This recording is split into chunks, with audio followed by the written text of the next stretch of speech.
সালামু আলাইকুম। অনেকেরই নিশ্চয়ই ইরান, আমেরিকা এবং ইসরায়েল যুদ্ধ নিয়ে বিশ্লেষণ আছে, ব্যক্তিগতভাবে বা বিভিন্ন জার্নাল থেকে যে প্রতিবেদনগুলো আসে সেগুলো থেকে। প্রতিনিয়ত পশ্চিমা গণমাধ্যমগুলো জাহির করার চেষ্টা করছে যে, বা আমরাও পার্সোনালি অনেকেই মনে করছি যে আমেরিকার বিরুদ্ধে লড়াই ভাই, যে কোনো দেশের ঘাম বের হয়ে যায়, সেখানে ইরান আসলে কতটুকু টিকবে, বা রাজধানী তেহরানকে যেভাবে মুরগির মতন ফ্রাই করে ফেলছে বা বিভিন্ন জায়গায় অভিযান চলেছে, সেক্ষেত্রে ইরান আসলে কতটুকু লং লাস্ট করতে পারবে। তো আপনাদেরকে একটু ব্যাকে নিতে চাই।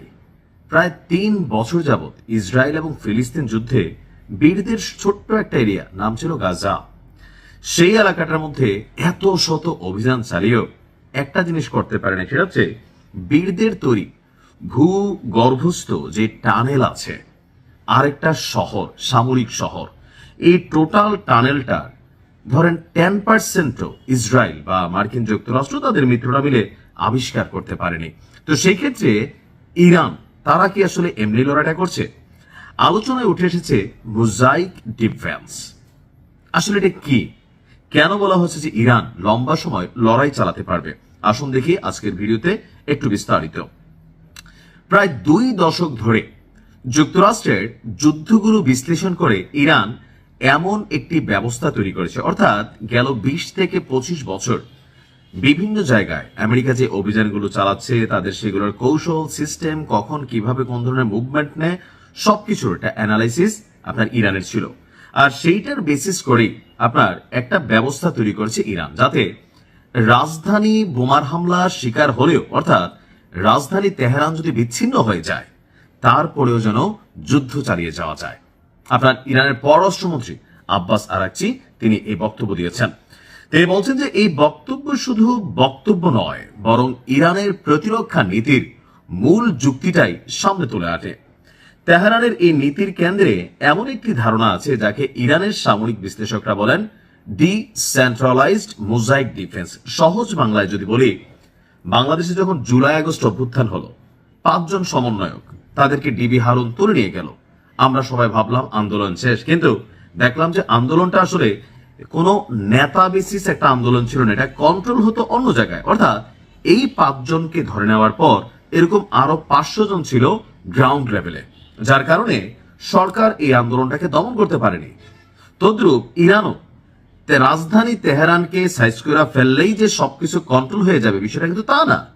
ইরান বলছে যে যুক্তরাষ্ট্র বা ইসরায়েলের সঙ্গে যুদ্ধে ইরানের হয়তো শীর্ষ সামরিক কর্মকর্তা, গুরুত্বপূর্ণ স্থাপনা, যোগাযোগ নেটওয়ার্ক, এমনকি কেন্দ্রীয় নিয়ন্ত্রণও হারিয়ে যেতে পারে, তবু যুদ্ধ চালিয়ে যাওয়ার সক্ষমতা থাকতে হবে। অর্থাৎ শুধু তেহরানকে কিংবা সর্বোচ্চ নেতৃত্বকে রক্ষা করা একমাত্র উদ্দেশ্য নয়, মূল লক্ষ্য হলো সিদ্ধান্ত নেওয়ার ক্ষমতা টিকিয়ে রাখা, যুদ্ধরত ইউনিটগুলোকে সক্রিয় রাখা এবং একটি বড় হামলার মাধ্যমে যুদ্ধ যাতে শেষ হয়ে না যায় হঠাৎ করে, তা নিশ্চিত করা। তো সেই জন্যই মোজাইক ডিফেন্স মূলত ইরানের ইসলামিক যে গার্ডস আছে, অর্থাৎ আইআরজিসির একটা সামরিক ধারণা। বিশেষ করে সাবেক কমান্ডার মোহাম্মদ আলী জাফরি 2007 থেকে 2019 এই ধারণাকে জোরালোভাবে এগিয়ে নিয়েছিল। এই কৌশলে রাষ্ট্রের প্রতিরক্ষা কাঠামোকে একক কমান্ডের অধীনে না রেখে বিভিন্ন আংশিক স্বাধীন স্তরে ভাগ করা হয়। ফলে কোনো বড় হামলায় একটি কমান্ড ধ্বংস হলেও পুরো সিস্টেম ভেঙে পড়ে না। এই ব্যবস্থার মধ্যে আইআরজিসি, বাসিজ, নিয়মিত সেনাবাহিনী, ক্ষেপণাস্ত্র বাহিনী, নৌবাহিনী এবং স্থানীয় কমান্ড সবাই একটু ছড়ানো নেটওয়ার্কের অংশ হিসাবেই কাজ করে। যদি কোনো অংশ শেষ হয়ে যায়, অন্য অংশগুলো যুদ্ধ চালিয়ে যেতে পারে। যদি শীর্ষ নেতাও নিহত হন, তবুও কমান্ডিং পজিশন ভেঙে পড়ে না। যোগাযোগ বিচ্ছিন্ন হলেও স্থানীয় ইউনিটগুলো স্বাধীনভাবে পদক্ষেপ নিতে পারে। আর এটার প্রধান দুটি লক্ষ্য, একটা হচ্ছে ইরানের কমান্ড ব্যবস্থাকে ধ্বংস করা কঠিন করে তোলা, দ্বিতীয়ত যুদ্ধক্ষেত্রকে এমনভাবে ছড়িয়ে দেওয়া যাতে দ্রুত ফলাফল নির্ধারণ করা যায়। তো কেন এই কৌশল গ্রহণ করলো ইরান? একটা স্বাভাবিক প্রশ্ন।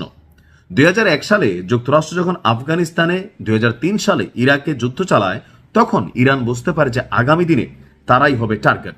বিশেষ করে সাদ্দাম হোসেনের পতনের পর আরব যারা শাসন করছিল, তাদের জন্য একটা ইস্যু ছিল যে ভবিষ্যতে তাদের পরিণতি কি হবে। ফলে ইরান ওই সময় থেকেই প্রস্তুতি নিতে থাকে। আর আমরা যখন আজকে এই লড়াই দেখছি, এই লড়াইয়ের পেছনে রয়েছে দীর্ঘ পরিকল্পনা। ইনশাআল্লাহ আমরা যারা হতাশ হচ্ছিলাম তাদের জন্য এই মোজাইক ডিফেন্স একটা আশার নাম, একটা স্বপ্নের নাম। ভালো থাকুন। আসসালামু আলাইকুম।